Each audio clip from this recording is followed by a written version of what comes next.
Hello, welcome to black book vocabulary.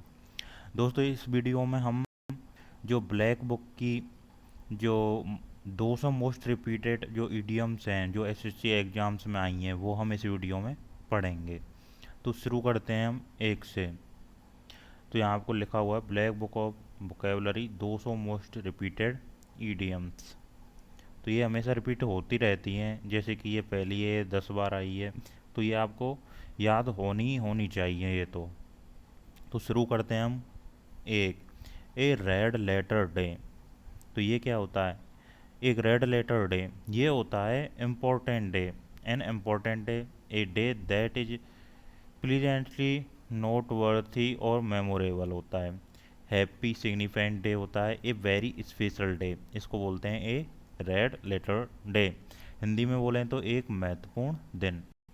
Next, by fits and start, ये 9 बार आ चुका है।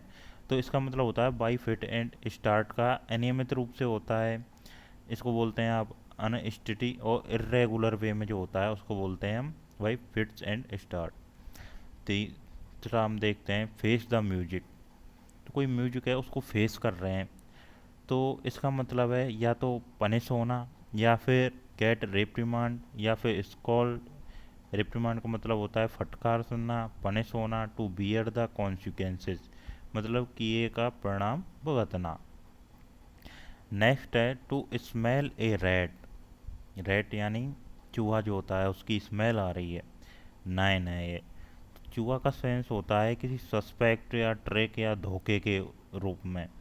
To suspect a trick और deceit, defect, detected something wrong, यानी कि दाल में कुछ काला होना। ए वाइल्ड गूज चेज, ये 8 बार आ चुका है।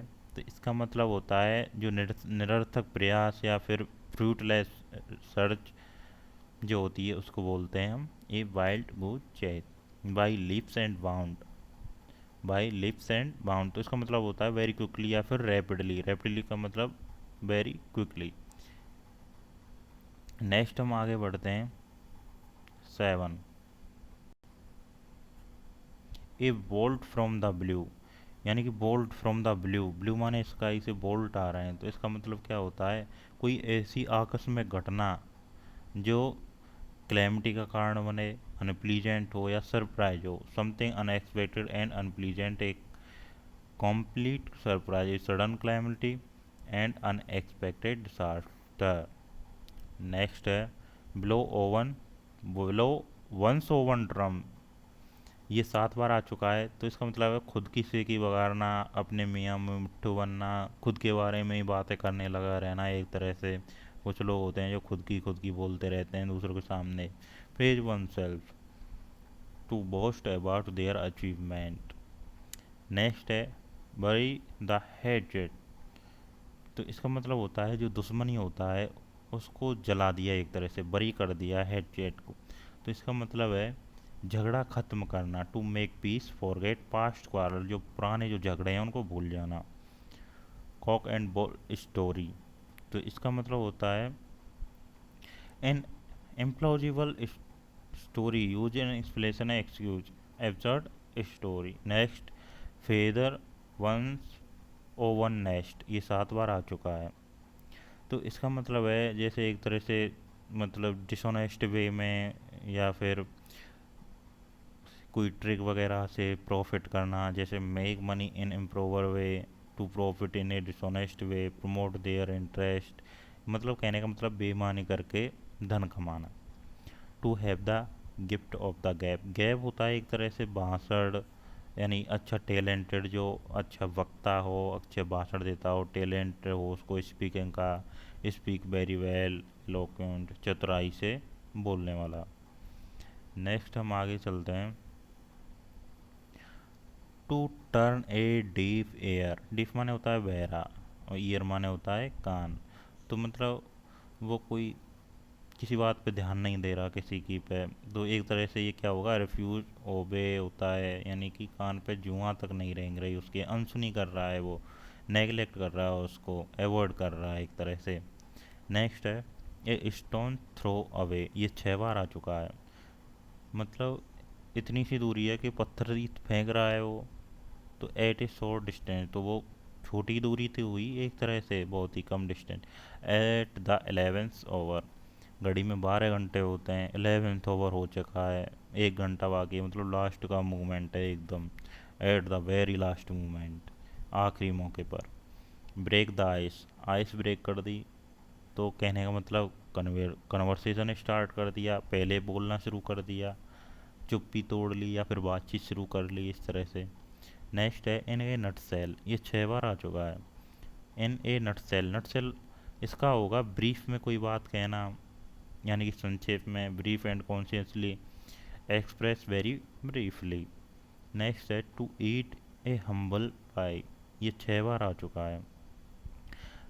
टू ईट ए हम्बल पाई, तो इसका होता है हार जाना, या फिर जो डिफीट है उसको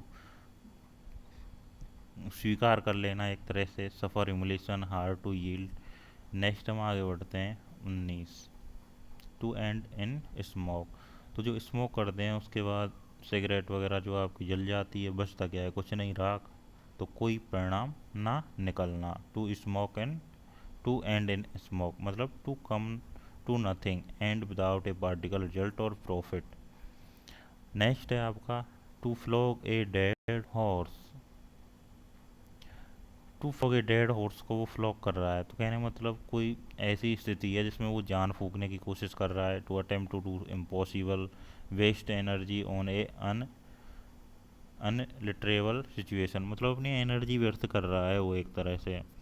नेक्स्ट है आपका to keep the wolf from the door, मतलब वॉल्फ को वो कहाँ से दूर रख रहा है, डोर से, तो कहने का मतलब वो भुखमरी को, वो भुखमरी जो स्ट्रेवेशन है उसको दूर कर रहा है, अवॉइड कर रहा है इसको।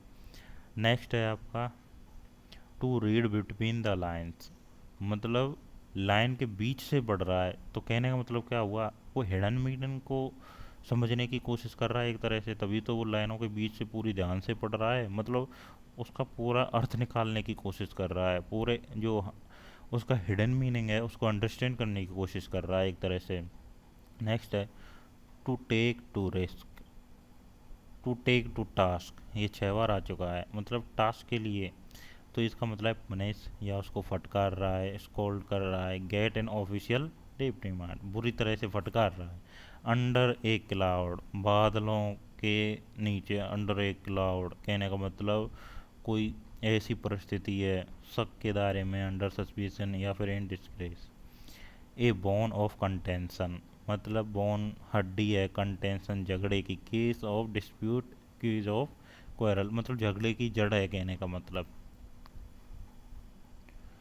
तो ये थे हमारे आज के 25 मोस्ट रिपीटेड ईडीएम्स। आज हमने 25 पढ़ी हैं, ऐसे ही कर करके हम रोज़ाना अपने ईडीएम्स को करेंगे जो ब्लैक बुक में आई हुई है। तो ये हम सीरीज चल रही है हमारी 200 मोस्ट रिपीटेड ईडीएम्स की।